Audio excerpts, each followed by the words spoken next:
is cold and the air was fragrant. Breath is cold and the air was fragrant. Sat down on the riverbank, bare feet and the morning dew in our hair. Breath is cold and the air was fragrant. Breath is cold and the air was fragrant. En Ciudad Juárez, México, el silencio del desierto ha sido testigo de una historia de dolor y lucha.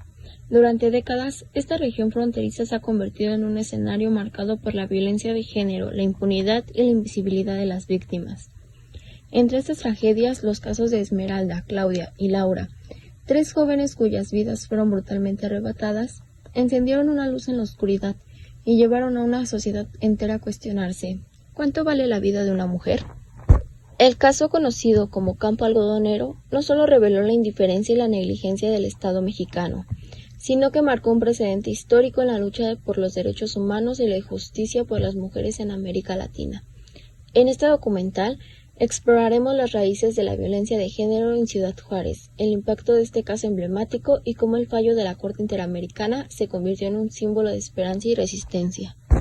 Esta no es solo la historia de 3 jóvenes, es la historia de muchas mujeres que alzaron la voz y de un continente que sigue buscando justicia. Este es uno de los casos más conocidos y se denomina Campo Algodonero, ya que precisamente los cuerpos aparecieron en un cultivo de algodón. Aunque fueron 11 víctimas en total, solo 3 en el año 2002 presentaron denuncias ante la Comisión Interamericana de los Derechos Humanos y precisaron en sus descargos que existía una responsabilidad internacional del Estado de México por las irregularidades sistemáticas en la investigación de estos feminicidios de estas 3 mujeres. Pero, ¿quiénes fueron esas 3 víctimas? Laura Berenice Ramos Monarrez, estudiante de preparatoria de 17 años. La última noticia que se tuvo de ella fue para avisar que estaba lista para ir a una fiesta. Esmeralda Herrera Monreal, de 15 años, desapareció luego de salir de la casa en la que trabajaba como empleada doméstica. Claudia Ivette González, de 20 años, ayudaba al cuidado de su sobrina y trabajaba en una empresa maquiladora.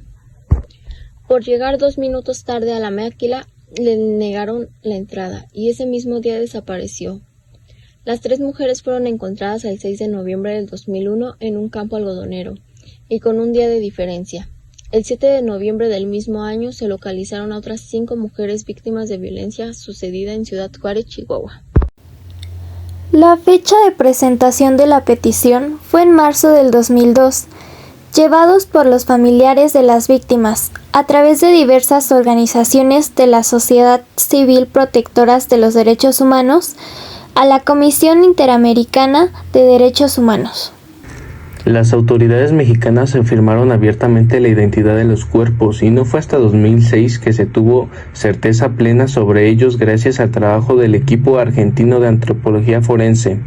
Es impresionante cómo un proceso tan crucial dependió de expertos internacionales. Además, en 2005, los representantes de las víctimas llevaron el caso a la Comisión Interamericana. La comisión aceptó el caso y emitió recomendaciones claras al Estado, pero lamentablemente México no adoptó esas recomendaciones. Esto llevó a la Comisión Interamericana a presentar una demanda ante la Corte Interamericana en 2007. La Corte, al revisar el caso, encontró que México no había cumplido con las recomendaciones e incluso negó remitir algunas pruebas importantes. También se negó a ampliar la lista de víctimas, por lo que 8 víctimas adicionales no pudieron ser incluidas en el proceso. La comisión solicitó a la Corte que se declarara al Estado mexicano responsable por violar varios derechos humanos, como el derecho a la vida, a la integridad personal y a las garantías judiciales. En el caso de Claudia Ivette González, su familia no aceptó que se realizaran los estudios correspondientes, lo que dejó la identidad en incertidumbre. A lo largo de la investigación, se determinó que las víctimas fueron 11 en total. En cuanto a los responsables, después de encontrar los cuerpos, se detuvo a 2 hombres acusados por el homicidio de violación y homicidio. Sin embargo, surgieron sospechas de que fueron torturados para obtener sus confesiones. Uno de los acusados fue asesinado en prisión en 2002 y otro fue condenado a 50 años de cárcel en 2004. pero en 2005 un tribunal de apelación lo absolvió por falta de pruebas.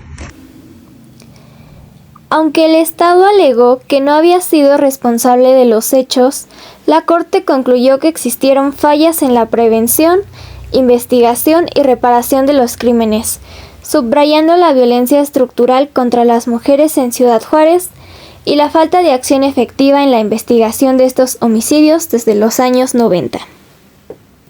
Consideró además que los comentarios afectados por funcionarios, en el sentido de que las víctimas se habrían ido con su novio o que tendrían una vida reprochable, y la utilización de preguntas en torno a la preferencia sexual de las víctimas constituyen estereotipos. Las autoridades siempre dijeron que eran unas niñas vagas, que si les pasaba eso era porque ellas se lo buscaban, porque una niña buena o una mujer buena está en su casa. Decían que se había ido con el novio, ni novia tenía, que eran unas muchachas locas y que ¿usted vivía con ellas o qué? ¿O era su hija o qué? En razón de lo expuesto, la Corte determinó que el Estado violó los derechos a la vida, la integridad personal y la libertad personal reconocidos en la Convención Americana. La sentencia final, emitida en noviembre y publicada en diciembre de 2009, marcó un hito importante.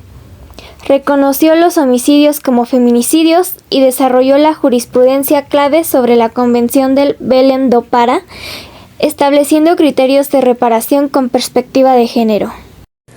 La sentencia de la Corte Interamericana de Derechos Humanos estableció una serie de reparaciones que el Estado mexicano debía cumplir para reparar el daño cometido a las víctimas y prevenir la repetición de los hechos. Las principales acciones ordenadas incluyen el reconocimiento público y difusión de la sentencia. El Estado mexicano publicó los párrafos más importantes de la sentencia y sus puntos resolutivos en el Diario Oficial de la Federación y en un diario de amplia circulación nacional. Se realizó un acto público de reconocimiento de responsabilidad difundido en radio y televisión, en memoria de Claudia Ivette González, Laura Berenice Ramos y Esmeralda Herrera Monreal. La creación de un monumento conmemorativo. Se erigió un monumento en Ciudad Juárez para recordar a las víctimas, honrar su memoria y visibilizar la lucha contra la violencia de género en la región.